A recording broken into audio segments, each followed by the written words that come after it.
Oh, by the way, one of our real life friends started watching the our YouTube channel because he's been listening to a podcast that does swear and we told him that you had a bunch of videos, and he's like, "Ooh, I guess I have to watch them." Yeah, nice. All right, we are live on May the 4th playing Star Wars Wayward Spirit now. Welcome to anybody that's watching us right now, as well as the more commonly than not viewers that pick this up along the way, including Courtney's friend. You want to shout out to your friend, Courtney? Sup, Sean? And to recap where we're at, we are playing through the Friends Like These module that was recently published by Fantasy Flight. But because we've got some high level players, we are playing a pretty heavily modified version. We've got a split party, and it's a little bit crazy if you've read the adventure compared to what you see in there, although you're also going to recognize this as the original adventure. Here's where we're at right now while the party's rolling Destiny. You are trying to defend the planet Xornn from a coming Imperial invasion. Xornn is a remote planet on the Outer Rim that houses a repair facility that is important to the rebellion. You cannot possibly hope to win against the forces that are arrayed against you, but you're hoping to hold out long enough for Alliance reinforcements to arrive. So to address the main problems, you have split into two groups. Andon and Kira have stayed behind on Xornn. They're trying to help fortify its defenses, but things have gotten complicated for them. Number one, there is an ancient room with some kind of a mysterious device that is near the base at Xornn. And then on top of that, when they went into that room, it seemed to trigger some kind of force tremor that is now echoing, or has been now for several hours, echoing throughout nearby systems. At the same time, they've also managed to locate some Imperial probe droids that were presumably attempting to get some intel, recon, something like that, on the planet's defenses. They beheaded a KX droid, which they have reprogrammed, and which, let's go ahead and switch over to that screen, because we corrected this before we started the session tonight, or we added this, I should say, has fed some information that's going to make their initial landing site not work out so well for them. And that will hopefully slow the Empire down some. Woohoo. Meantime, IG and Nada Ali and Kribben and Danzel are out trying to recruit a band of Mandalorian mercenaries to help defend the planet. But to convince them, they feel like they need to try and free their former leader, Nam Bayora, from some Zygerian slavers on the planet Kowak. So they're actually on the planet Kowak right now. They managed to trace Nam down to actually the ruler of the planet, a prince, a Zygerian prince, but it turns out that the Zygerian prince had lost a bet and had ended up losing Nam and his friends to a slavers cooperative known as the Karzak Slavers Cooperative. And when we last left them, they were heading over to try and intercept Nam at some point in the process before he heads off the planet. There's also some concern that the parties expressed based on the fact that I won't tell them what happened with the despair that they rolled in the last session, that they've been made by, at least IG has been made by the Imperial authorities, and that, or not the Imperial authorities, but the slavers, and that they suspect he was one of the people that created quite a ruckus on an arena back a few weeks before this incident. So the clock continues to tick. It's about 10 hours now before the Empire is scheduled to strike, and you may want to keep in mind that you've got some hyperspace travel to go through before you get there. Skipping back really quickly to check out your current locations right now, just to kind of give you a feel for where everything's at right now. We've got the four of you that are on Kowak over here. You can make a straight shot to Xornn from there, or you can go back to Vlimeth Port, which is where the Mandalorian mercenaries are located. That's going to be 2 hours when you head in that direction. All right. And with that, looks like we've rolled Destiny. Do we have everybody? I was obviously busy talking and not watching. Did we get everybody into the pool, or do I need to make some corrections here? You got to add 2 light side from Cribbin. Okay. Yeah. One day he'll get it. No. Okay. All right, 7 and 3. 7 and 3, a good start for everybody tonight, which you may need. And so one of the things that we had left unresolved before this was that Danzel, during the hyperspace journey from Vlimeth Port to Kowak, had been doing some research on this Zygerian prince that the party was going to encounter there. And since Danzel missed the last session, we're just now getting a chance to catch up on that. So Danzel, if you want to make a hard computers roll for your slicing, then we'll see if you can learn anything about him. Okay, hard's going to be 2. Hard is 3. 3. Yes. Sorry. I am going to spend 2 strain to downgrade that by 1. Okay.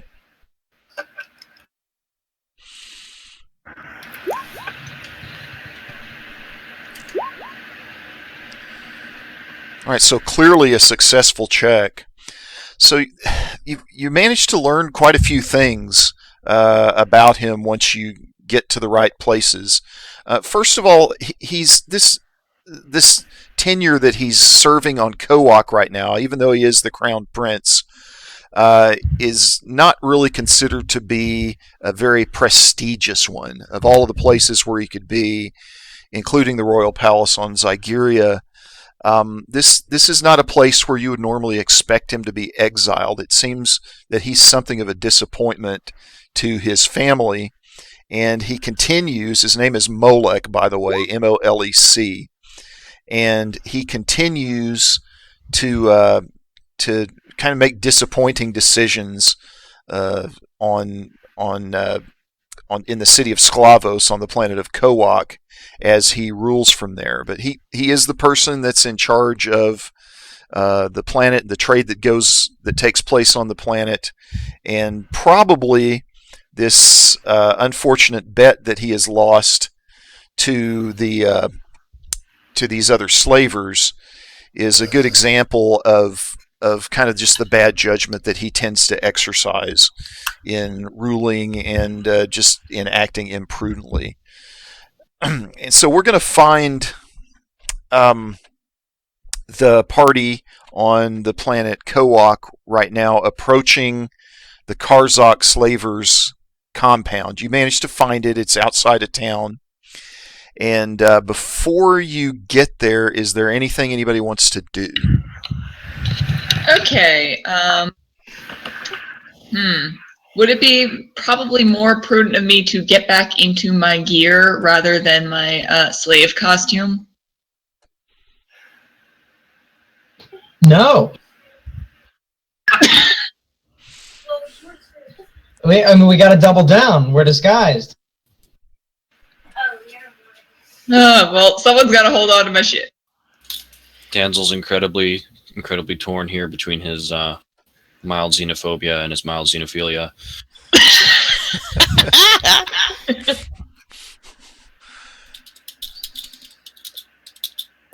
All right. For the meantime, she'll keep it on for disguise purposes, but someone's got to be nearby holding her gun and her equipment just in case shit goes sour. Yeah, someone who looks like they can hold her equipment. You got to do it for the rebellion. For the rebellion.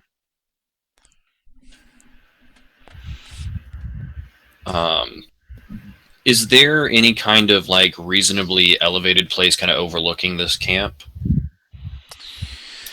Yeah, as you approach it, it's from the city. The city has a little bit higher elevation, and you can kind of look into it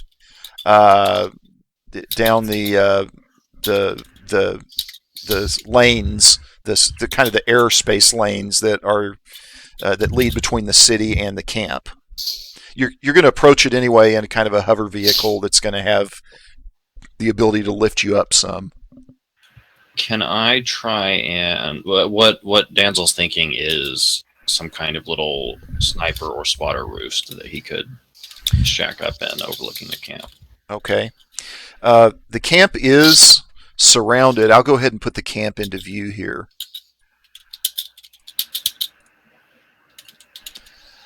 The camp is surrounded by trees. I mean, it's in the middle of jungle, and so there are trees all around it. Some of them are tall enough, if he wanted to, he could crawl up into those, and it does have a wall around it, but he could get up high enough where he could get an angle on most of the grounds. Okay. And from what we're seeing, what is this big white shape here? Let me zoom out. To the southeast there. You're talking about this right here? Yep. That is a body of water. Okay. It's a small, I wouldn't even call it a lake, a pond that sits on the property. Okay. I would like to try and get up in one of these trees down here to the southwest. If they can like drop me off and I can run over there while they make their way in and land. Okay, for purposes of the tree's actually going to be a little further back than this and give you a little better angle, but we can put you on this tree right here just for purposes of kind of just fixing in our mind where you're located in relation to everything else. Right.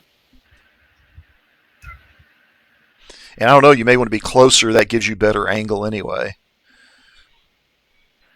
Yeah, actually, let's go for this one. Okay. So, what's the plan going into this compound? Plan? I'm going to ask him to give us our guy.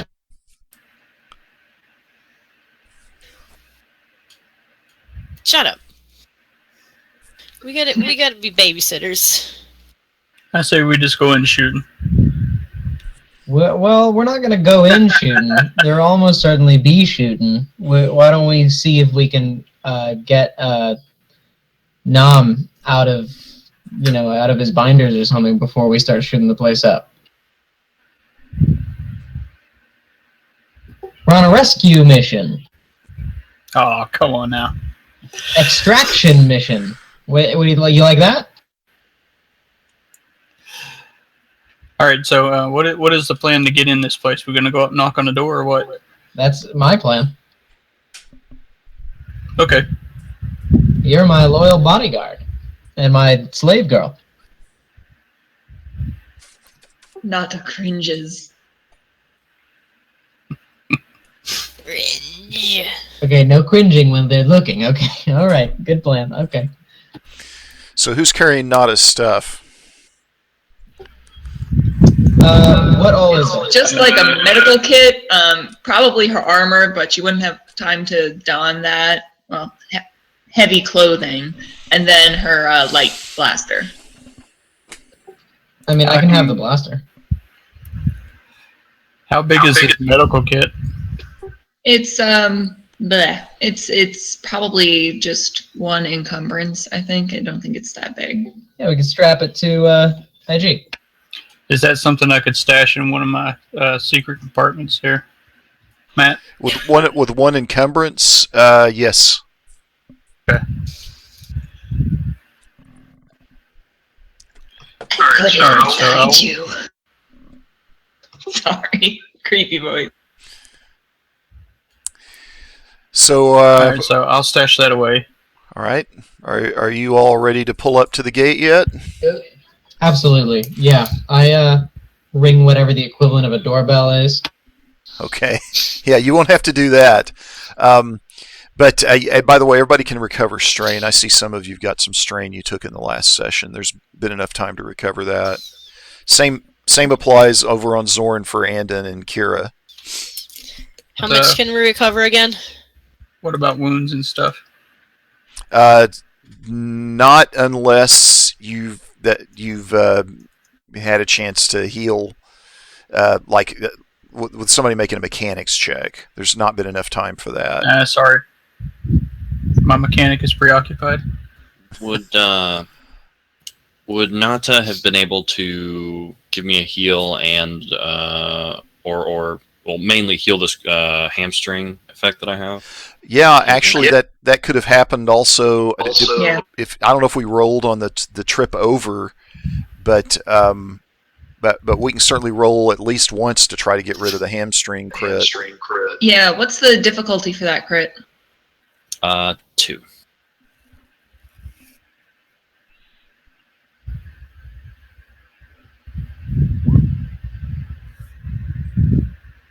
Yeah, I think you're okay. Okay. Do you have any other crits? Because she's got the triumph. Nope. All right, so Danzel's feeling good as new. And how much wounds is that going to actually heal? Were you trying to? I think it's just the crit injury for that medicine check. Okay. I could do a separate medical check to see how many wounds. Or could, unless you guys have a better idea for something, could we use that triumph to heal wounds, or use the roll to heal wounds and use the triumph to heal the crit? Would that work? I mean, yeah, the roll was for the crit, but I'm okay with using the triumph to heal additional wounds while attempting to heal the crit. That's built into the rules. but yeah, that would be for each success is a wound, and for each advantage that is a strain. Cool. Yeah, I'm in pretty good shape now. Okay. Yay! So I can move. Danzel, do you want to go ahead and climb up and kind of position yourself right now? Yeah. All right. So I want you to go ahead and make, while you're doing that, I want you to go ahead and make a stealth check, and that's going to be against 2 purples. All right, I believe in the dream.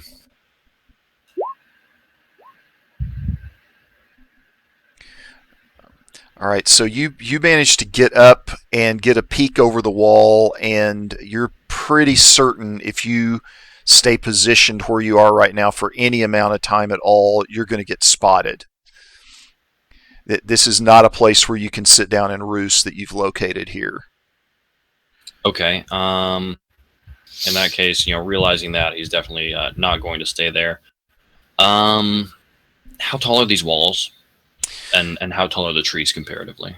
They're about 8 feet tall, and you can find enough trees that are 10 to 12 feet tall that if you get up in them, you can see up over the wall and down into the compound. I mean, any one of them that we're seeing here, you can reposition into if you want to try another one. Okay. In that case, I'm going to shift, kind of start making my way over to this tree. I don't know how far I'll get. All right. And in the meantime, the vehicle that the other 3 are in pulls up to the gate. There is a group of 6 men that are standing guard at the gatehouse. One of them steps up and looks at Cribben, because he looks like he's in charge, and says, "Would you please state your business, sir?" Good morning. He just kind of looks at you suspiciously and says, "You have any business here?" Oh, yes, of course. My name is Cribben Calpea. I am here with my bodyguard and attendant. I am here to speak with whoever's in charge over the recent acquisition of a very impressive fighting specimen. He says it's Mr. Seville you want to talk to, but he says he doesn't take unannounced visitors. I'm sorry, you'll have to go back into the city. It's been quite a long ride out here. I couldn't be bothered to go back to the city and back again. I'm very certain your leader will want to speak with me. Your boss? He says, and I'm fairly certain he won't want to speak with you. We're both men of conviction. How great. How wonderful for us.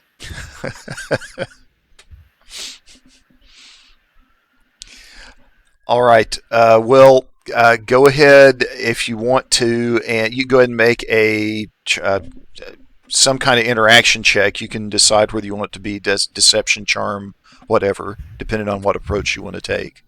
Yeah, no, it's my real name. I feel like I'm just charming him. That's fine. Okay. Great. Tell me the difficulty. All right. So this will be 2 purple dice. And we'll add 1 setback in it as well. Mainly because you show up in such a hurry. And that was a charm check. Yes. It was indeed. You add 2 successes to that. Why is that? From my loom ability. Does that work for charm? How could that possibly be? Works for charm, deception, and negotiation. This guy's so nice. He's befriended a lost droid that's really, really big. IG standing back behind him doing like puppy dog eyes and stuff. All right, he says, "Come on through, and we'll let you see him." And they're kind of looking at IG, who is, I assume you're carrying your HOB, just trying to carry it in openly. Yes. All right. They look at him and they say, "We'll take that from him. You can get it on the way out." Oh, my bodyguard? That's his purpose. I don't think he needs something that size to defend you. I need a good lot of defending. Look at me. All right. Let's do another charm check.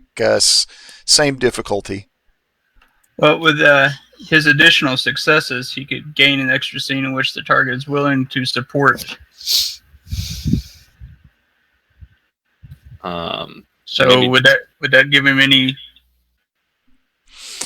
Okay. So yeah. So if we get into another scene where you need some support from him, then yes. But yeah, and you get to keep your gun anyway. He was successful. He says, "All right," but he kind of motions over to some other people that are behind him, and they're obviously going to keep an eye on you through this process. No, that's very wise. You guys are very good at your jobs. You should all go home proud tonight. This is great work. All right, so you all manage. You all get waved into the compound, and you see a gatehouse on your right there, and then there's something that looks like what's probably the main sort of residence that's over here. And you're instructed to go into the front room in this building and wait. Oh, yeah, happily. No, definitely. Sure. All right, and in the meantime, while you're waiting, Danzel, you want to make another stealth check? I do indeed.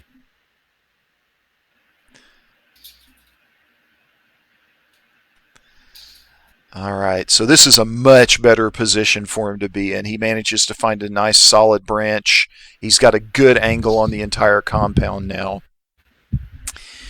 And as he looks out over the compound, you can see that this is clearly kind of the holding pen area that's in the center. And you've got some guards that are armed with some kind of heavy blaster emplacement, probably vehicle damage type emplacement that are right here. You've got some that are at what appears to be the only entrance that gets you in and out of this smaller enclosure, and then you've got some guards they're patrolling the perimeter of the enclosure at all times, and you're able, for the most part, unless they get like way over here, you're able to keep just about all of them in sight. Okay.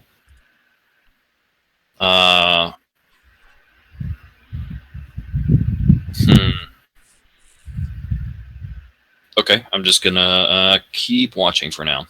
Okay. All right. So back in the main building, you've been waiting for a few minutes, and then out walks a somewhat hefty human who appears, by all appearances, seems to be the leader of the Karzak Slavers Cooperative's interests here on the planet. He walks out. His name is Mr. Savell, Mr. Dorn Savell. And he says, yes, I'm Mr. Savell. I understand that you wanted to see me. Could you clarify briefly for me? Are we standing outside of that building, or are we in like a waiting room just inside of it? You're in a waiting room just inside of the building. There's a lot of Mr. nice Savell. chairs, very, very ornate, a lot of chairs, tables, artwork, a lot of wealth on display here. Is there a window I can see through? Can I see what's going on? You could see, the only thing you can really see is there is a window, and you can occasionally see people that you recognize walking back and forth across it, but you can't really watch the whole drama kind of unfold the way that you could if you were present. But right. You're aware that they're in there and that there's some kind of activity going on in that room. And it doesn't involve blasters yet. Does not yet involve blasters.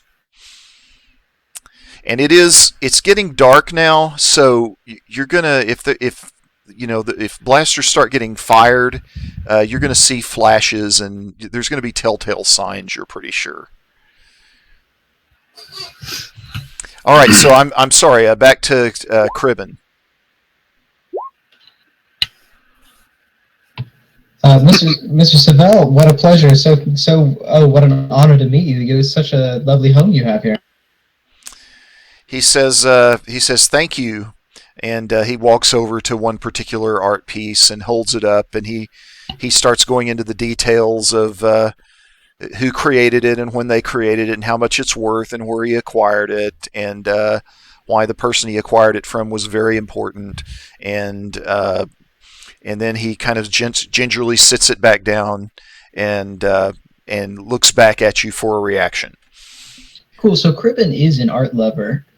Is there some sort of knowledge-based role that I could do to respond in kind and kind of chat him up knowledgeably about this? Otherwise, I will just bullshit and charm my way through it. Okay, I would say it's a knowledge core worlds check. This is a fairly new piece of art. It's a carving of a alien female. Looks like might be like a slave. Difficulty? I'm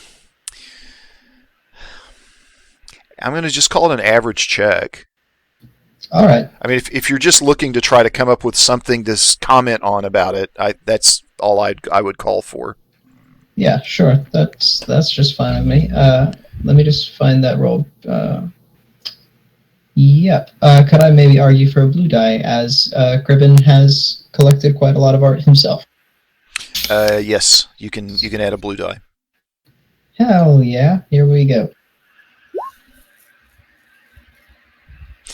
So yeah, not able to really make anything out about it that seems noteworthy. You do have a couple of advantage if you want to do something with that. This piece is quite new to me, but it strikes me as very similar to a piece in my own collection. While this is very impressive, I am actually not here to discuss art with you, but goods of another kind. He says, what kind of goods are we talking about? I only trade in one. He spreads his hands out and smiles kind of knowingly at you. Cribben gestures to Nada and explains, I deal mostly in pleasure and service slaves, but I have recently developed an interest in the fighting market. I'm only a neophyte I'm seeking advice. He says, well, I don't have very much time, Mr. Calpea, Cribben Calpea. All right. And I'm going to have him make a roll here. Were you mostly like in the core worlds when you were on the Hollows? Like what kind of Hollows were you on? He was famous on Coruscant. Sort of a middling celebrity, not like a household name, but kind of a cult following deal. Okay. Whatever that translates to. You do you. All right. He kind of looks at you and says, you know what? Now that you mention it, I think I recognize you. Okay, so Cribben's been in this situation before. He blushes a little bit. He waves his hand down and he says, "Oh, you might recognize me. Yes, I've appeared in some theatrical performance." Master is famous. That's true, but hush until spoken to. Okay, might have lost somebody there. Can anybody hear me? Yep. I got you. You're just fine. Gotcha. Okay. Did you hear Kate chime in? I briefly heard her chime in, and then I heard you say, hush until spoken to, or something like that. Yeah, okay. It doesn't sound like you lost anybody then. Okay. All right. He kind of looks at Nada and he says, such an impetuous slave girl you have. I have an eye for willful ones. It's my taste. He says, yeah, I understand. So what is it that I can do for you today? Like I said, I've developed a recent interest in fighting stock. I observed some games in town and heard of this reputation of this sterling new fighter who's arrived on the scene, and approached the Crown Prince about this matter, and was informed that you had recently acquired this subject of my interest. He says, yeah, he is.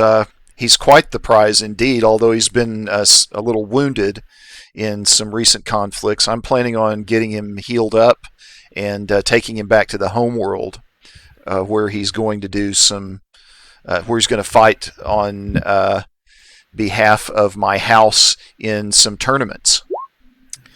I see.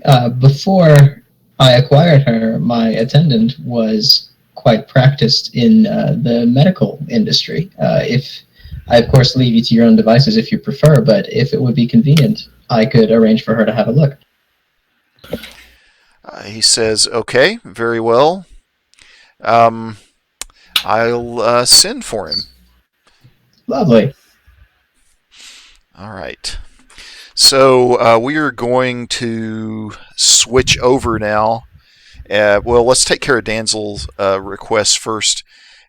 Valuable. So tell me a little bit, Danzel, about your valuable facts talent. It's once per encounter as an action. I can make a average is 2, right? Yes. A 2 purple knowledge check. If successful, I can add a triumph to one ally's skill check during the encounter. Okay, and we'll consider, even though we're going to switch over to Andon and Kira here in a second, we'll consider that the encounter to be ongoing there. And do you have some means of communicating with them? I assume we're all on. I would assume that he can effortlessly communicate with IG, right? And even I would likely have some sort of stealthy comm. Yeah, I would think if you've got comm links, then obviously he can communicate with IG, and nobody's going to be the wiser. Right. He probably can't communicate with me and Nada though. Not unless you've got Definitely not Nada. Yeah. No, but IG has internal comm links, and they're always on for the rest of the group. Okay. So yeah. At this point, I'm not like picking anything specific to add this role. I'm just kind of putting that card in my hand, as it were. Okay. Sure. You want to go ahead and make the roll now? Yes. All right. So in the as this scene continues on, you should be able to add some kind of valuable fact to the conversations that take place during the scene. Awesome. All right, so now we're going to switch over back to Xornn, where Andon and Kira have just returned from the wilderness, and they are back in Foundry 4. See if I can get you over there. There we go. Great. And on the trip over, I guess Andon's been driving. Kira has managed to work on the droid head and gotten it to a point where she's pretty sure she can send back some bad intel, as we talked about earlier, to the Empire. And but you're a little surprised as you get down there and prepare to just kind of check things out and see what kind of progress is being made, to see almost everybody standing around doing nothing. And in the middle of the group, you can see two people. You're able to see Cal Corsa, who is the leader, this young leader of Foundry 4, and you're able to see Lyra Harden. Oh, I knew it. And they are arguing with each other. They've gotten word about what happened out in the wilderness, and she is shouting at him, "I cannot believe you didn't check that out sooner. I told you that needed to be looked into. Who knows what the Imperials know about us now? I can't believe I'm wasting my time." And there are a few people that look like they're sort of sympathetic with what she's saying, and he's just shouting back like, "We have a million things to do, and the rebels weren't available as soon as I wanted to send them down there. And what do you want me to do? To go check it out myself and get shot?" And she's saying, "No, I don't expect you to go check it out, but you need to send something down there. Who knows what they know about us now?" And that's kind of the scene that you walk up on. Okay. Kara's gonna walk up there with the head of the droid in there and be like. And I'm not picking you up, Courtney, on your own mic. I think I'm getting you on Taylor's, just so you're aware. Can you hear me better now? No, it's still kind of like you're coming off Taylor's mic.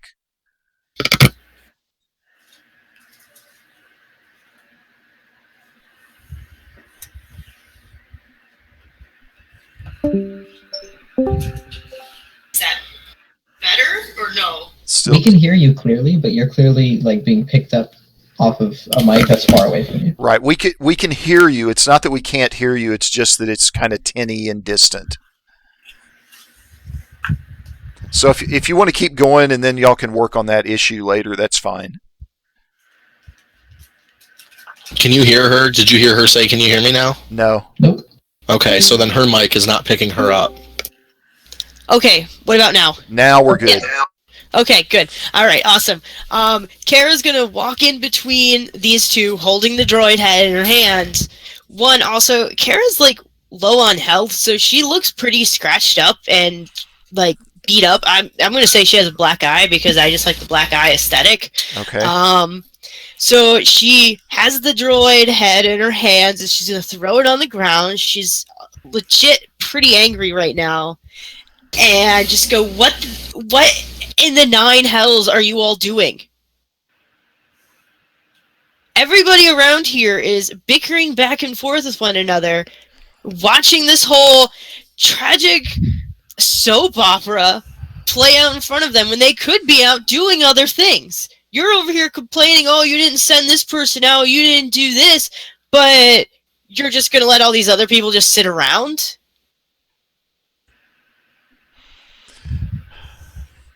And she's gonna pick up the head again and be like, "You know what? I sent a message to the Empire from this droid head, and I gave them false intel about where we're stationed. So that might be able to buy us a little more time.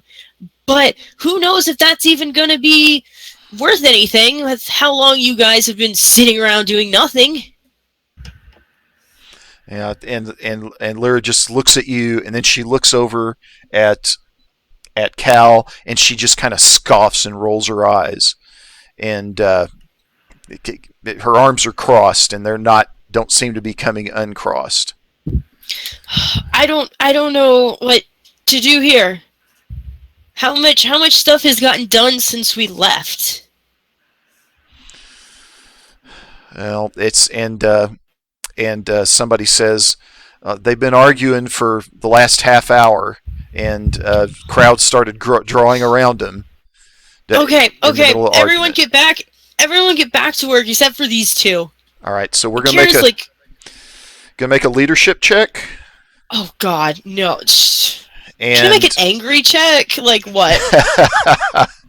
No, you can make a leadership check. And I'm going to give you a couple of boost die because what you're saying does make sense. And it's going to be against 2 purples. Okay. Oof, okay.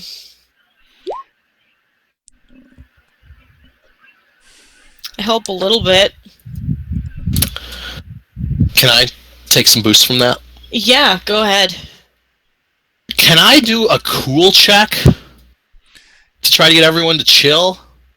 Yeah. Now I was thinking about just like firing my gun up in the air and then twirling on my finger and holstering it. Like that's not really cool. It was the other kind of cool.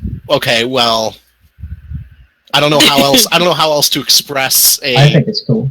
Calmness. Maybe Anna could be like, "Okay, everybody, like actually be calm about it and convince people to turn around and walk away because Kara's like legit. I still have like." Morality crap going on and dark side stuff we haven't rolled for, so I'm playing that up with Kara right now that she's just stop describing yourself. Sorry, she's just an angry little ball. Okay, you just said sorry and then continued the sentence. Sorry. Yeah, here's what I think. I think you can make a cool check to try to diffuse the situation. I don't think you can really like it. I don't think it's going to be like an. What you're trying to do is be a calming presence because you have a really high level of cool. I don't think that in and of itself is going to cause this crowd to disperse and go back to work, but it could make it easier to convince the crowd to do that in the future. All right, well, let's try that. What's the difficulty? Well, how cool are you trying to act? I mean, tell me. It's Andon. This is really how impressive are you trying to be with this?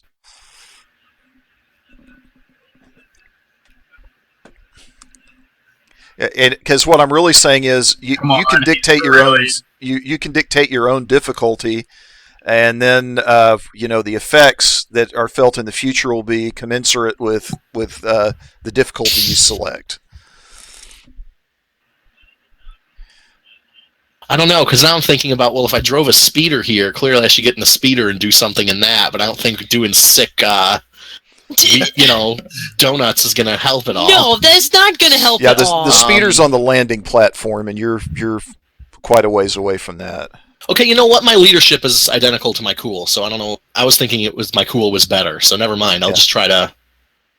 Can I take some boosts from her efforts, though? 1 or 2? Yeah, you can get a couple of boosts off of that.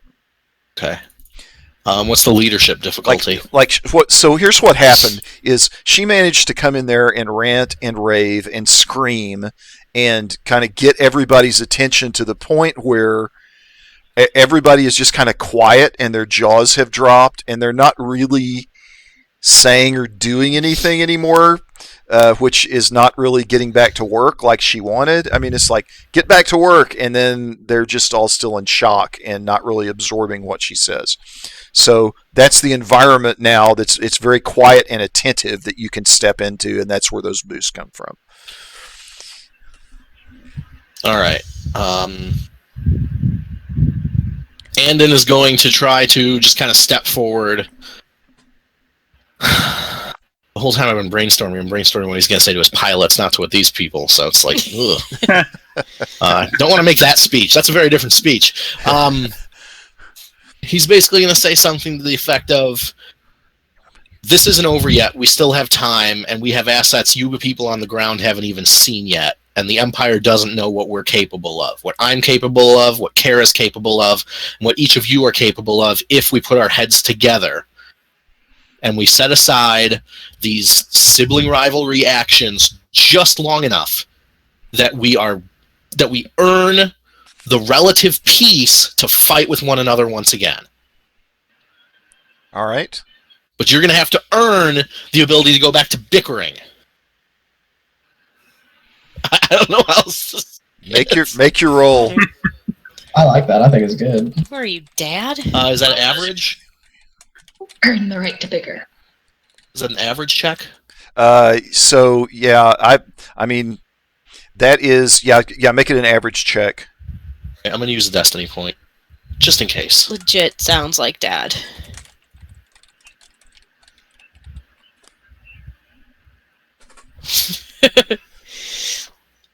Yeah, it's great, Matt.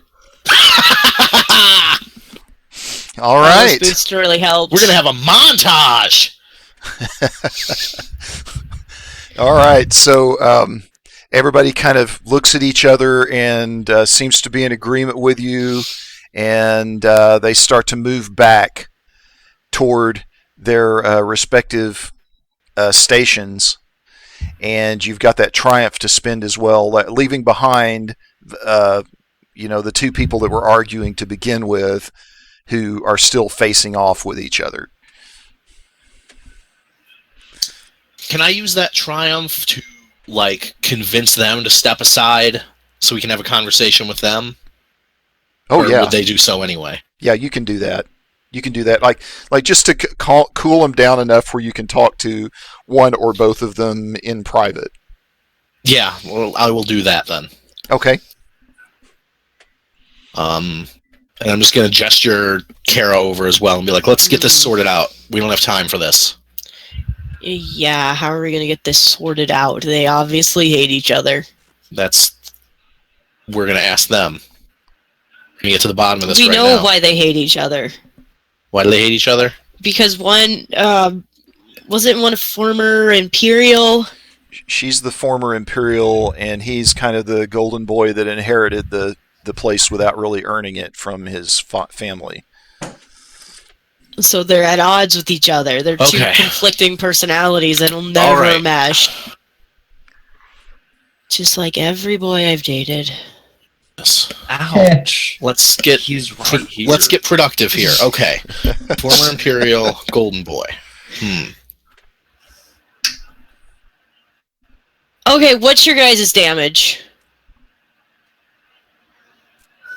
Do you guys have nothing in common with each other? Is there any way that you can put aside the differences and maybe agree to disagree, and then once this is all over, then you guys can go back to your crap that you're doing? Okay. I'm going to put that in the category of a leadership check as well.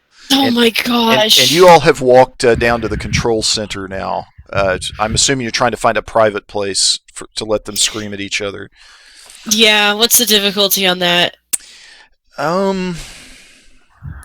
Give me just a second here. Yeah, you're kind of directing it at both of them, so I want to look at both of them here. If I have to do leadership checks, Kara's going to go back to the shrine. Because I have some questions about that, Matt. Okay. Yeah, and you can go back to the shrine here in a minute. This is going to be 3 purple leadership check. Do I get any boosts? Yeah, you can pick up a boost from Andon's rousing speech. Hey, look at that. I did something. There you go. So Finally. yeah, so they kind of act angry for a second, and then look at each other, and he finally says to her, he says, she's right. We need to set aside our differences, at least for now. We can talk about all this later. And she says, fine. And she said, I'm going to go head off and go continue to work with my engineers. We've got a lot to do. And she goes kind of huffing out of the room, and he just kind of sighs and says, "All right, do you all have any ideas about anything else we can do? We're going to have some people come free in a few minutes." Well, I found, this crazy shrine. I know that probably doesn't sound like anything, you don't know anything about that, right? Around here, any holy temples or... He says, "No, there's this massive network of caves, and we've noticed some strange behavior amongst some of the creatures that live underground and on the surface of the planet, but we're not aware of any kind of shrines or relics or anything else that are present here. Then again, we don't get outside of Foundry 4 a whole lot." Okay, Matt, I have a question for you. Okay. This shrine, is it familiar in any way? Does it look like one that we've seen before? Well, like one on yes. a jungle planet where a ship blew up in space? Yes. It not in the sense that it's identical to anything else you've seen, or that you would expect it to function the same as other things that you've seen, but you've seen other sites that were part of this ancient empire of evil force users, and they all have kind of these some architectural distinctiveness to them, including kind of the markings and hieroglyphics and language that you can't identify, but that's on the walls. And all of that is familiar in that sense, but it's not familiar in the sense of, oh, this must be another super weapon in this room. Okay, so it's not. I was worried that it was going to be another super weapon. Yeah, I mean, there's before. nothing to lead you to believe that you don't know what it is. It might be, it might not be. It doesn't look like the last one that you dealt with. Okay.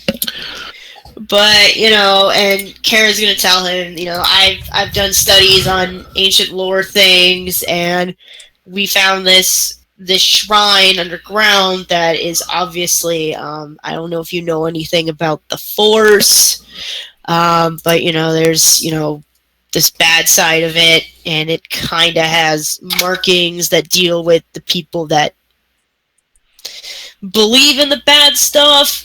So I don't know what good it would do us, but it's something that we found.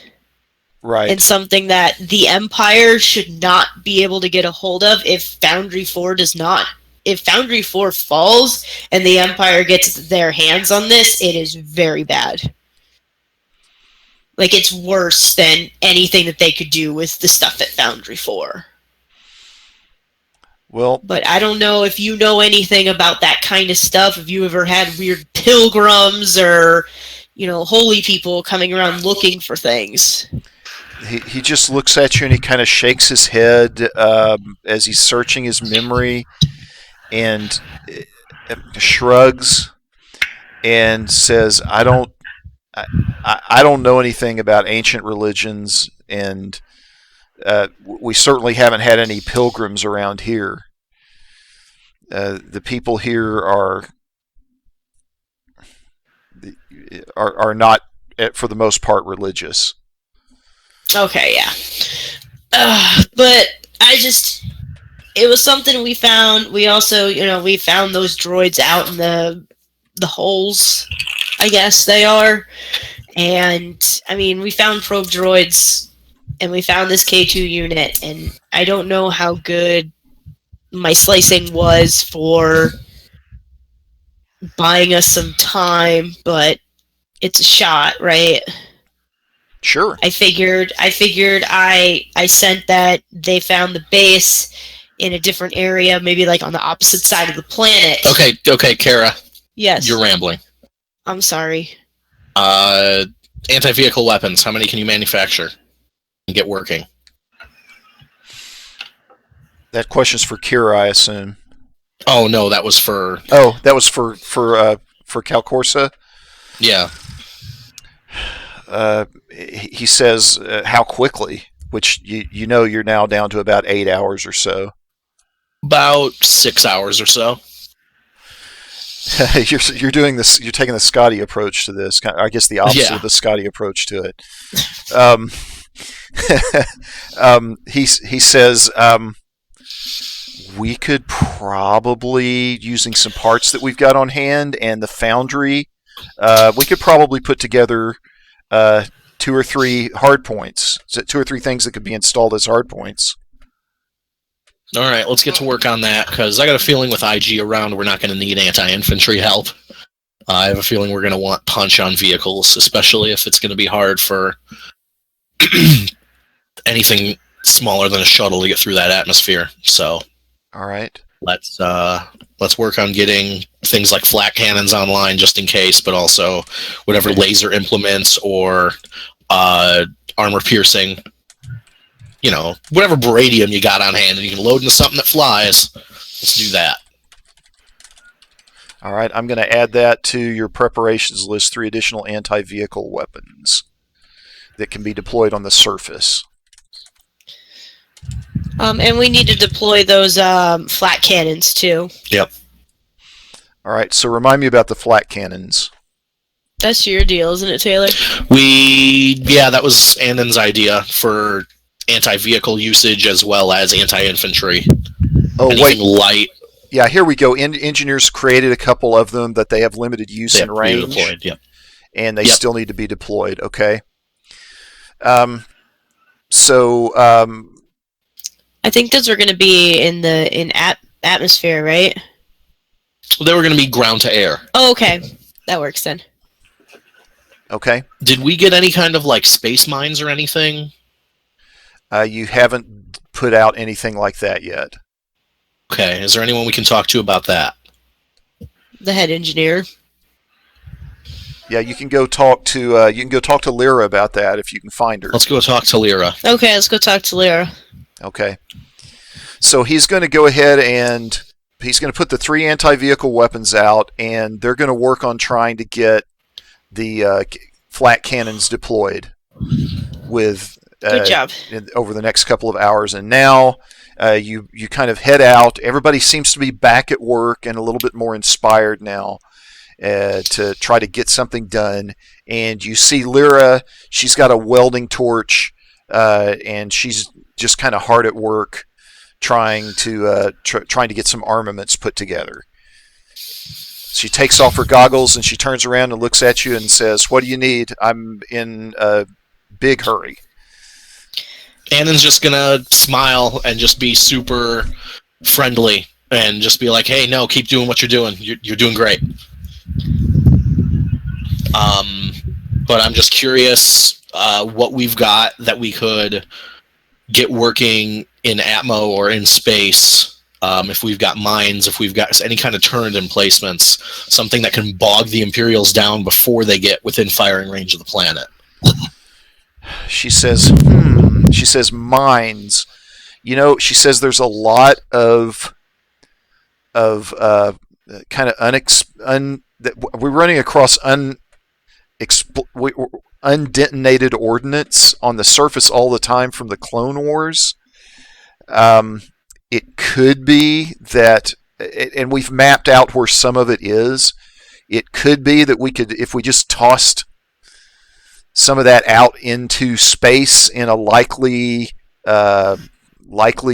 pathway where Imperial ships would show up, that they would run through those mines, and they would activate effectively as mines.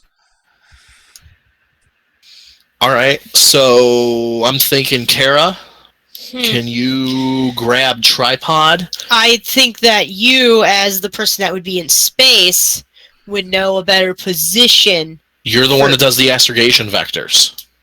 Do we have any idea which direction the imps are coming from? Because we seem to know their order of battle to an extent. Well, we have them going to the wrong side of the planet. Okay. So what I've got is their landing site, like the place where they've decided they're going to set down and kind of launch an attack from, is bad. Not necessarily their angle that they approach the planet. Presumably they're already in hyperspace. It's a little late for them to try and change that. Yeah, and not only that, but I mean, they're coming down a predictable hyperspace lane. Okay, so we don't have to. You're going to have some idea.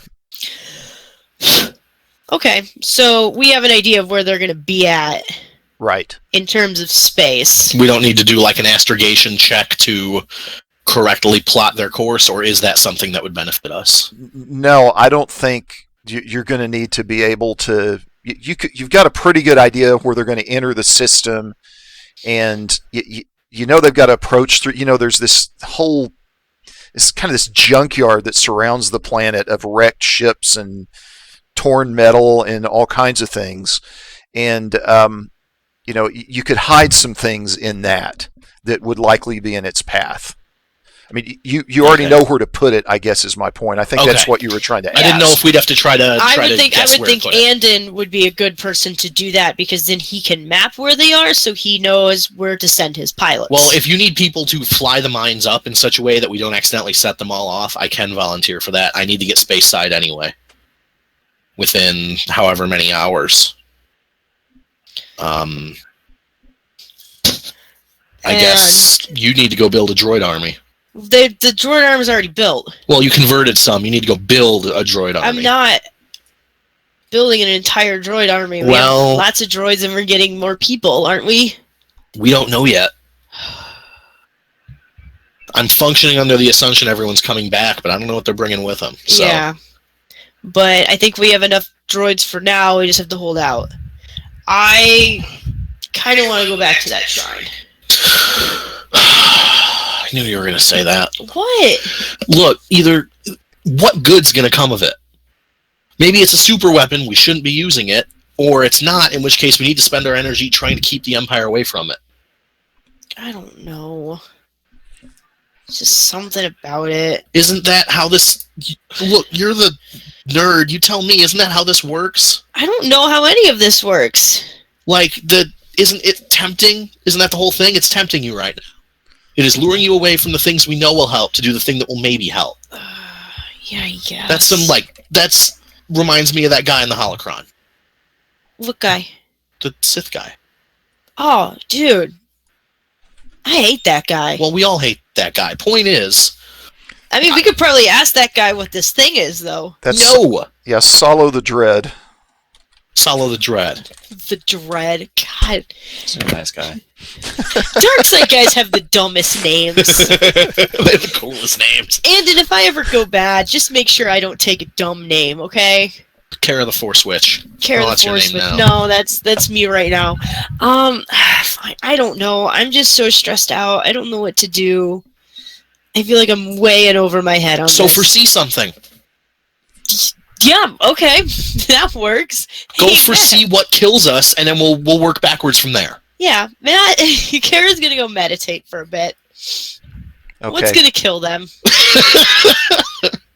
Me first. I'm first in line, remember? All right, let's see here. I'm gonna use those two light side. I'm not gonna use any dark side. All right. I could, but I'm not going to. Scared of what's gonna happen here.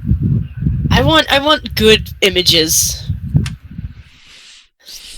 All right.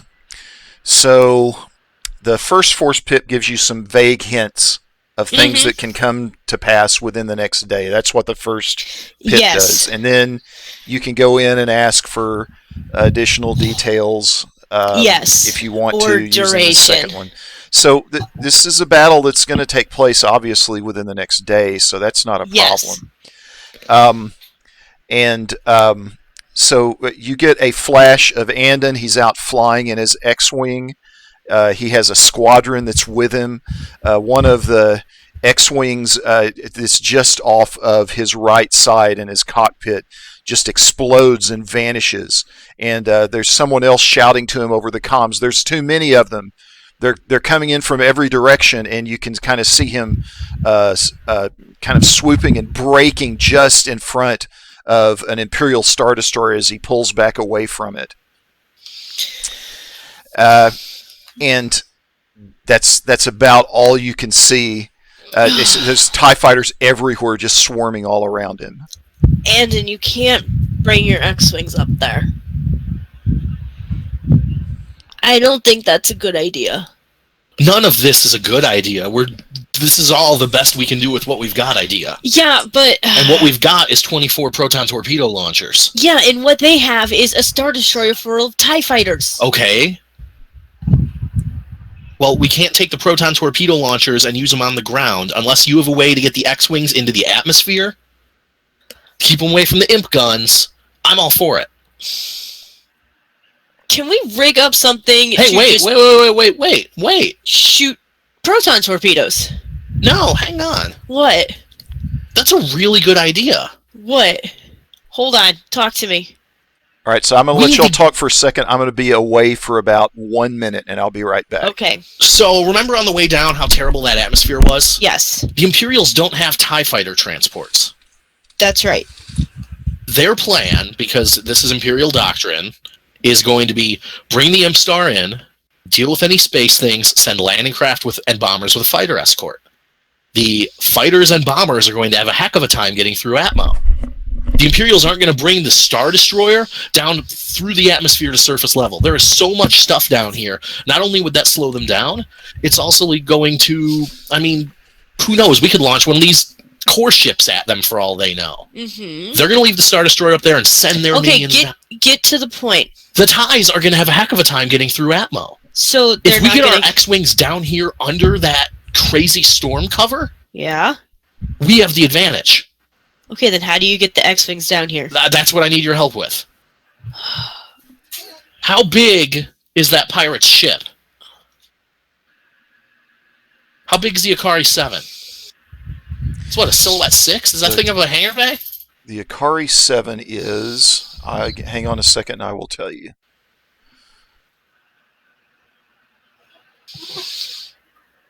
And aren't could be, well, we don't wait. Yeah, you were really Now, breaking up there, Eric. That wasn't me. I'm sorry, Evan. I'm sorry. Nice. Yeah, Evan, you were breaking up quite a bit.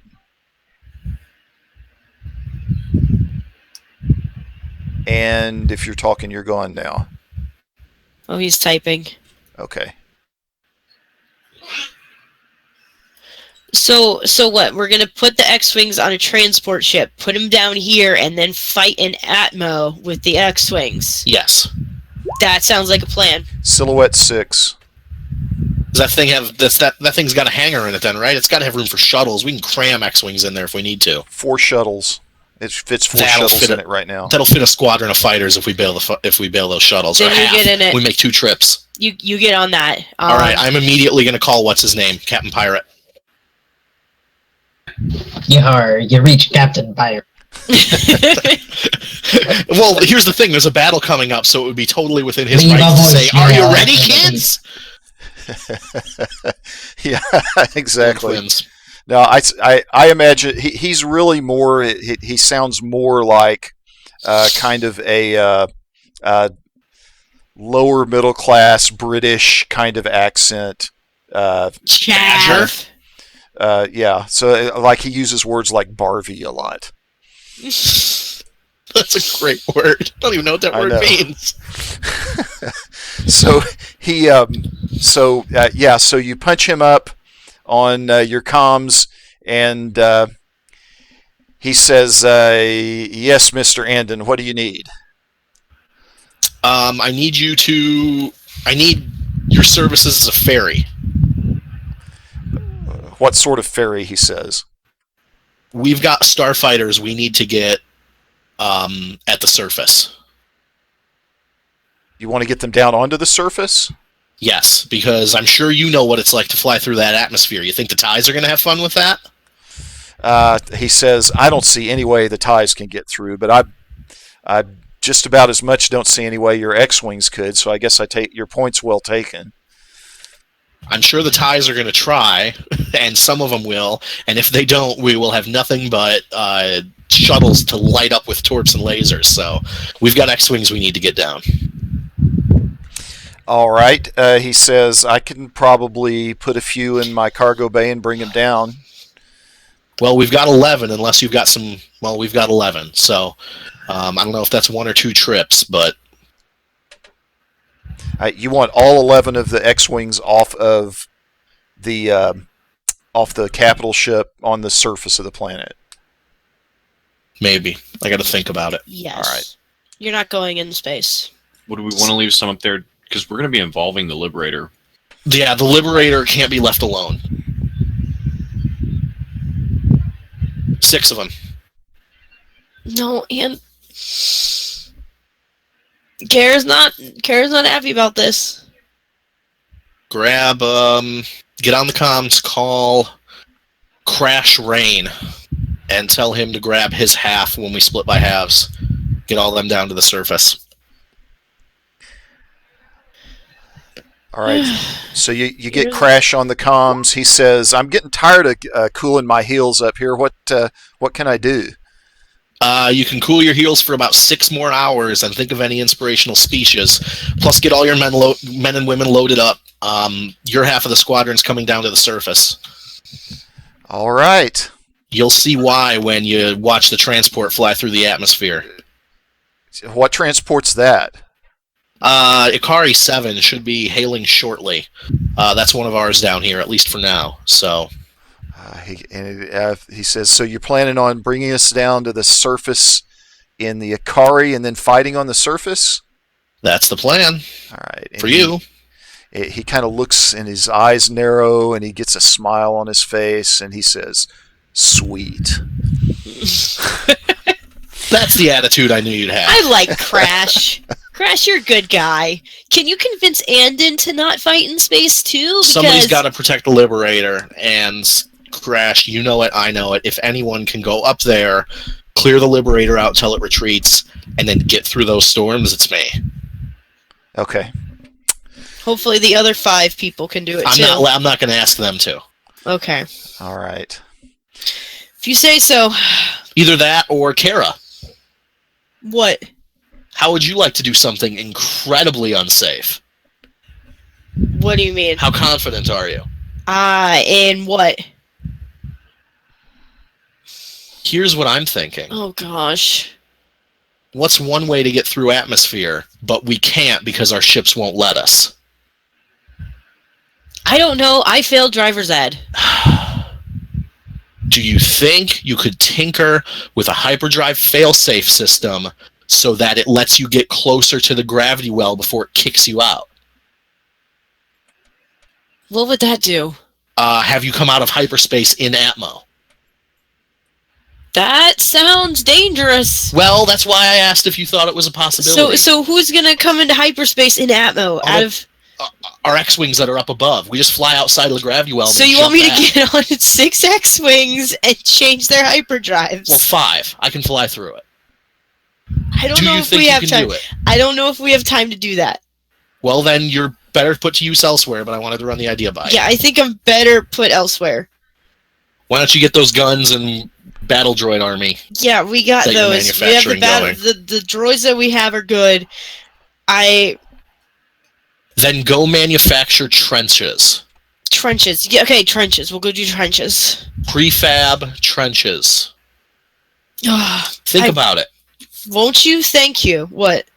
And the if you're in a trench, you have incredibly good cover from anyone coming at you from the sides, and if someone comes down in, they're either getting skewered by blaster fire or they are lined up for lightsabers. I don't understand how you failed any class in school.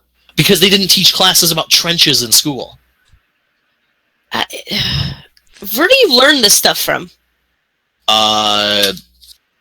History hollows and a whole lot of, what do you think I did when you were busy nerding out about, comic books about the Dawnblade?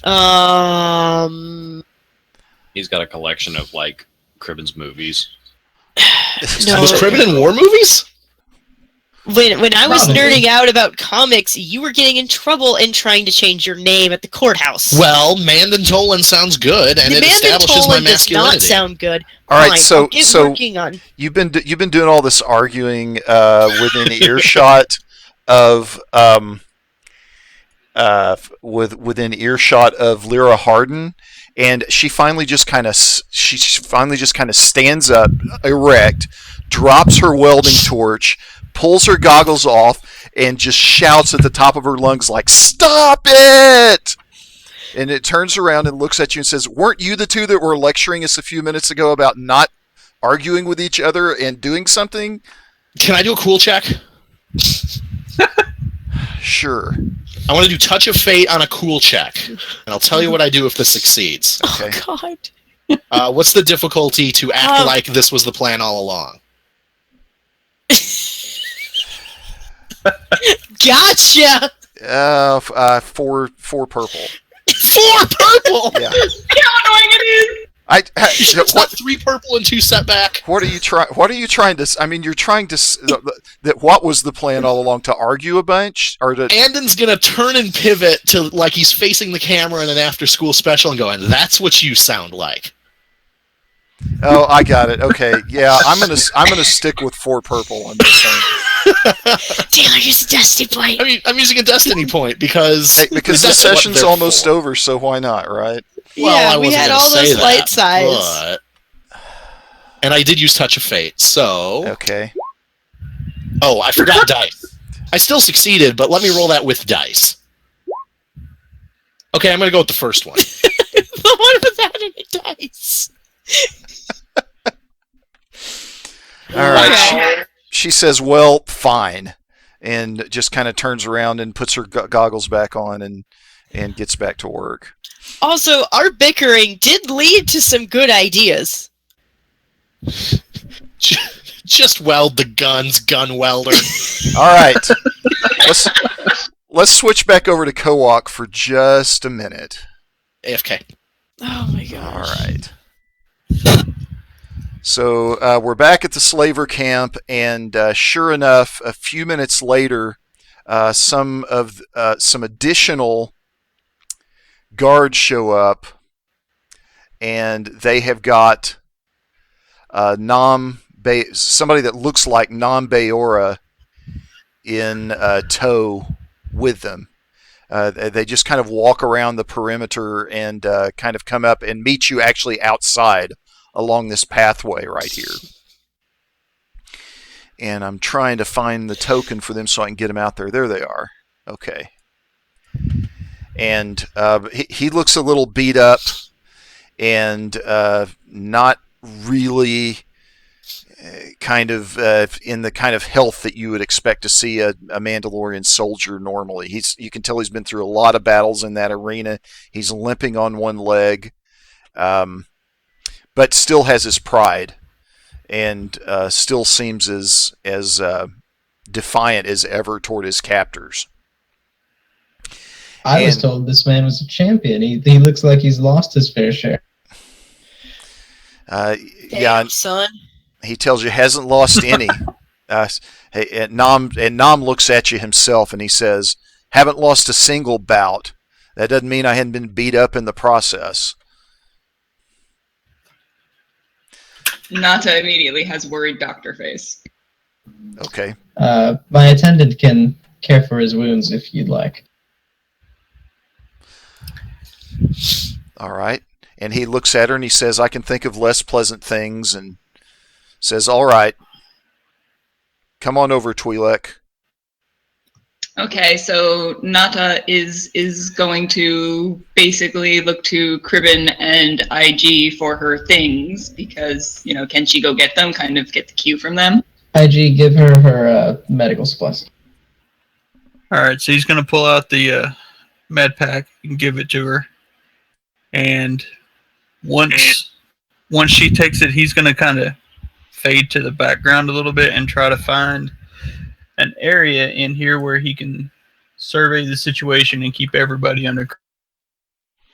Kind of keep everybody in sight. Okay. Okay. Sure. All right. So she's got the med kit. IG's stepped back a little bit. Okay, so I will begin kind of, assessing this Mandalorian here, and that's what Nata's going to do, just see how serious some of his injuries are versus others. He has what you can make out as pretty clearly a critical injury on his leg that makes it not that useful. He's probably, in mechanical terms, at about half of his wounds right now, and recovering from them. You can see a lot of scrapes and bruises, and the major thing right now seems to be the leg, but he's got a lot of other things going on too. Probably needs about a week and a back to tank. As this is going on, Dancel, of course, has been scanning the entire compound here with his sniper rifle. Could I kind of butt in here, sorry, but use my thorough assessment talent here? It's a 3 difficulty knowledge check, and I get boost die for each success during this encounter. Okay, and tell me a little more about thorough assessment. So it's once per session as an action. Make a 3 difficulty knowledge check to gain boost die equal to successes that can be distributed throughout the encounter. Oh yeah, sure. I remember that one now. That's a nice skill. That's a nice talent.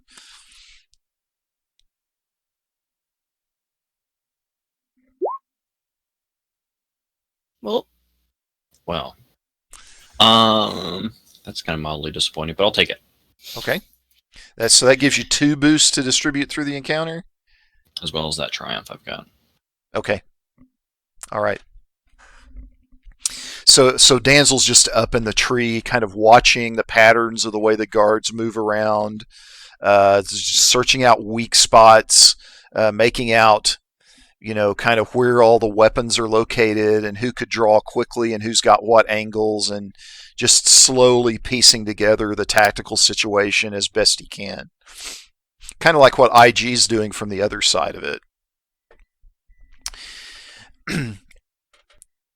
And so Nada's now had a chance to look at the wounds on Nam pretty carefully, and she can turn around, comment whatever she wants to do next. Yeah, so Nada is going to turn around and give her assessment that, his leg is very, very badly injured. If that could be a huge thing going into the next fight. And she'll probably exaggerate a little bit of his wounds a little bit, saying it might take perhaps even maybe 2 to 3 weeks for it to heal properly. So he's going to be out for a while. He says, well, that's disappointing to say the least, but we've got good doctors on my home world too. They'll be able to take care of him. What's your interest in patching him back up? I'm sorry. Yes, she's going to ask permission to see if she can heal some of at least the superficial wounds. Okay. He says, "Go right ahead," and kind of crosses his arms, and he's sort of amused to see somebody that seems like she ought not to have a skill set like this, so capably being able to use her medical kit. Cribbin will lean over, make some conversation about how and where he acquired her, bullshitting, of course. Yeah. So should I roll medicine for wounds to see what I can cure on Nam? Yeah, so let's go ahead and do that, and I need to remind myself real quick of how this works. I just roll my medicine check. Okay. I think there might be for if he's at half health. Yeah. Versus... So we said he was probably at half, and so we're going to go ahead and make that average, which will be 2 purple.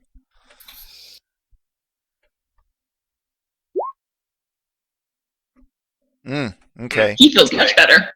Yeah. So he's He's kind of looks at his arm and starts moving it after you do a little bit of treatment. Bends his elbow a little bit. Kind of tests out his range of motion on his shoulder, and he's really impressed. That's fantastic. Thank you. And what is he wearing? He's wearing just kind of a cloth shirt and some cloth pants. Very simple, kind of like what you'd expect slave that's not in the arena at the moment to be wearing. Okay, because I was maybe wondering, well, I'm kind of patching him up and stimming in some places and stim packing in the other. Yeah. If maybe I could slip him some kind of sedative that may come in handy in perhaps subduing guards. So you want to give him like a weapon, not like to sedate him. Exactly. Okay.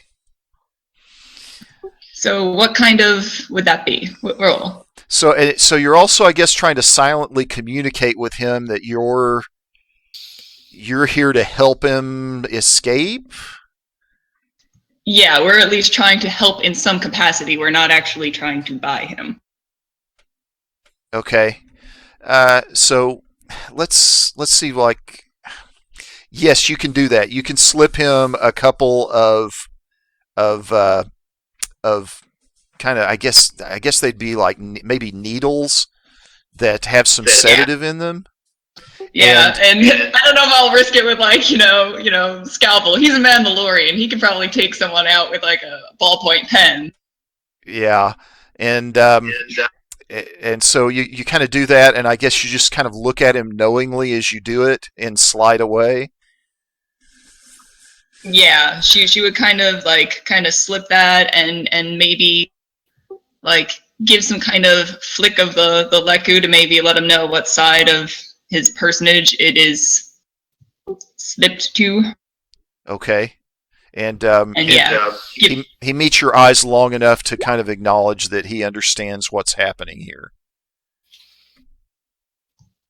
Gotcha. And then you move back. Yep. Nata can only do so much from this position. So then the Baron's Baron Dorn Seville kind of says, well, thank you very much. Can I compensate you for your services here? Oh, I suppose I'm in no dire need of credits. I had hoped to make a deal. He says, really? What kind of deal? As I said, I'm new to the scene here. Maybe you'd like to steer a neophyte on his way and let me purchase one of your fighting stock here. He says, all right, I suppose I can do that, but not this Mandalorian here. He's too valuable to me. How valuable is he? Well, he says, let's put it this way. He's a prize that I won from Prince Molech, and I intend to take him back home, and after I have won all of the great tournaments on my world, I'm going to come back here and rub that in the face of Molech. Oh, I see. Okay, so Crippen rubs his hands together. He seems to really like that. So is it about the Mando, or is it about humiliating His Highness? It's about a little bit about both. And he just kind of snickers in a somewhat effeminate way as he kind of thinks about his clever plan. If you'd like, I have learned something you might be interested to hear about His Highness. It could further your plans. And I would like to spend my valuable facts here. Okay. Sorry, that's my know-it-all to recall an important fact, as if I'd flipped a destiny point. Some kind of strong blackmail on the, or otherwise extremely embarrassing fact about the prince. Okay. And of course, there's plenty of material on that. Something a little less known though here. Okay. Let's say that he is known to have allowed like an entire starship to get lost in a similar gambling operation, like a Silhouette 4 starship that belonged to his family. Just got gambled away because he made another imprudent bet. All right, I'm going to kind of chime that in on the comm. Right, which IG can pick up, but I'm assuming Cribben doesn't have an earpiece right now. No, I'd be too suspicious. He wouldn't be rocking one of those. Yeah. He's able to share that though now here to back up his claim. IG gets texts apparently. Yeah. Maybe you'd like to speak privately back in the compound here. I could share this little bit of news. I'm afraid I'm quite a gossip. All right. So he says, "Oh, yes," and he rubs his hands. "I would like to hear more." Shall we leave our guards outside for the moment? He says, "Very well." And he Cool, kind of so- points to his agents and just asks them to kind of stand in place there. And Nam is still with them at this point. And he walks into the building ahead of you. Terrific. I'm going to lean in close to IG and say, now you stay out here, IG, and keep an eye on things, right? Is there anything going on? Don't patronize me. So anyway, IG says, what was the guy's name? Prince Moloch. No, the guy we're talking to here, Sorrel. Baron Seville, Seville. Don't forget to inform Baron Seville of the prince's gamblings with family starships. Of course. Thank you. Cool. And then I'll walk right in after this guy. All right. So you head into the room, and now it's apparently just you and he standing in this front room. And he says, "Would you like some ale?" I don't guess it would really be ale, but he offers up some kind of So base booze. alcoholic, Lumen ale. boozy, sophisticated kind of drink to you. And I expect begins wine to of pour some it. kind. Yeah. Chandrillin wine. Cool. And So he's going to accept the glass of wine, start babbling about art a little bit, and then kind of wander through a door looking for more art, just kind of casually away from the main front windows. okay. All right. And so right now, Baron Seville is following along behind and says, "I'm afraid nobody's permitted into the back part of the building." Oh, I see. Yes, of course. Security must be kept tight. I'm well aware. Are we out of the buildings? Out of the windows now? Yes, you're out of sight of the windows. Cool. So I'll draw my vibro cane sword on him. All right, so he kind of drops his glass and he blinks surprisingly at you and says, "I don't know what you're trying to do here, but you're not going to get away with it."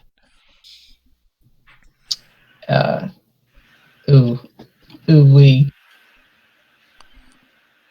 Cool. So Cribbin will advance kind of casually, wine glass in one hand, sword in the other, Okay. and kind of poke the guy in the gut with it. I'm going to be leaving with that Mando now. If your guards fire, they'll all be gunned down. Yeah, I'm afraid you'll not make it out of this one either. Or we can be peaceable about this. I'll even pay you. All right, so we are attempting an intimidation check here that is going to be working pretty heavily against you. And I'm going to make it work even more heavily against you with this.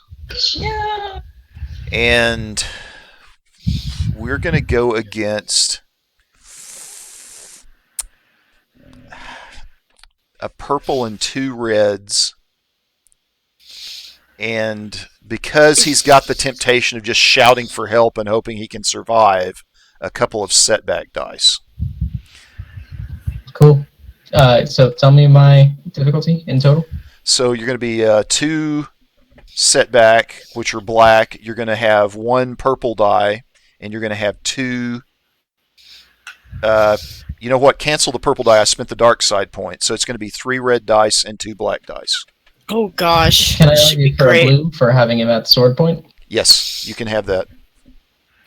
Great, because I'm not very intimidating.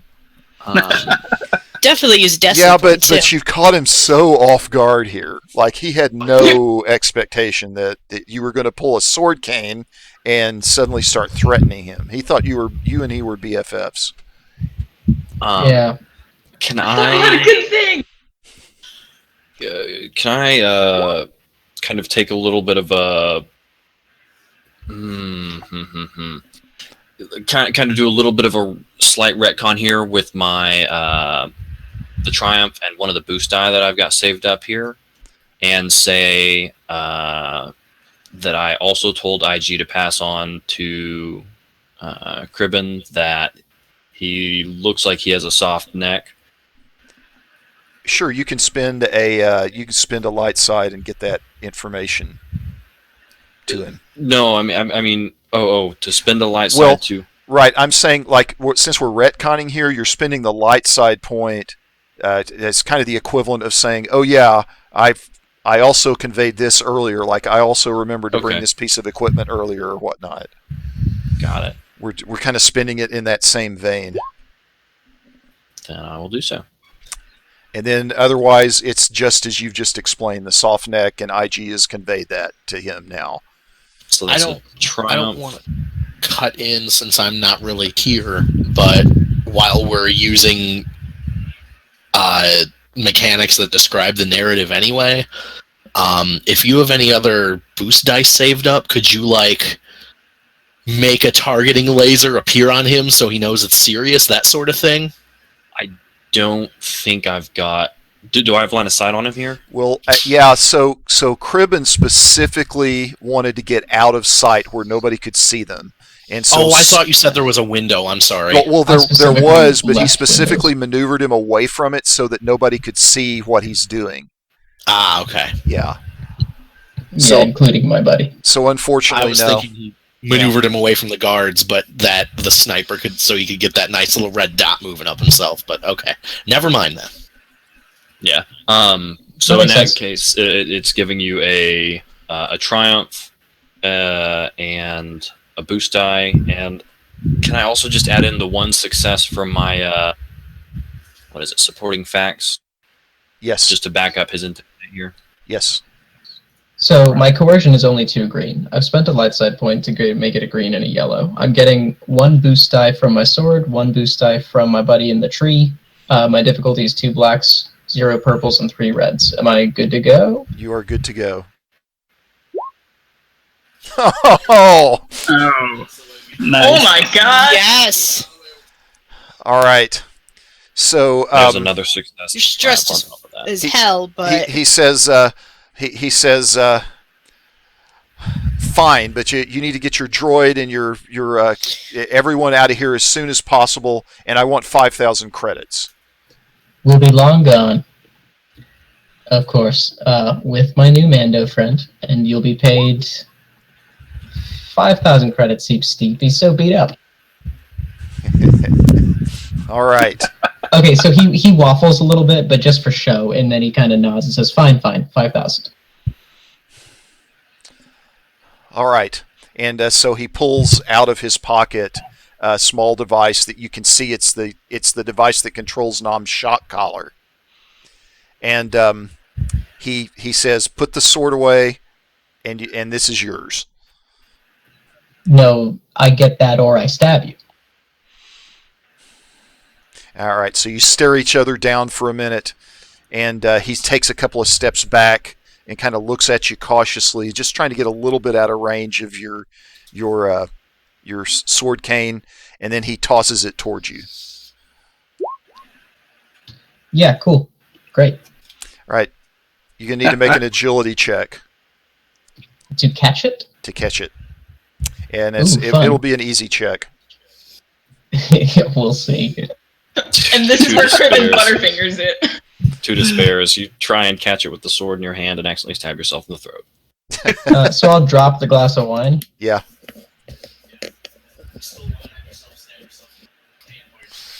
Just hold on a second. I got a lot of dice from the other roll. How do I roll straight agility? I'm not sure. Okay, I'll just do it with the manually. Yeah, you just you can click. All right, you got it. Yay! So you managed to catch it. Okay, terrific. Well, the wine was delicious. You've been a pleasant host. I'm out of here. Goodbye forever. Goodbye. Your payment will be along shortly. Goodbye forever. Goodbye. All right. Goodbye. And on that note, we are going to end our session for tonight. Goodbye forever. Goodbye. All right. So we'll start with the XP for the session. I'll award 5 base XP on the session for tonight. We've got no space or combat superiority for Andon and IG. Nothing for Kira, but you got Nam, and that's worth 5 points for Cribben. So we are going to put him at.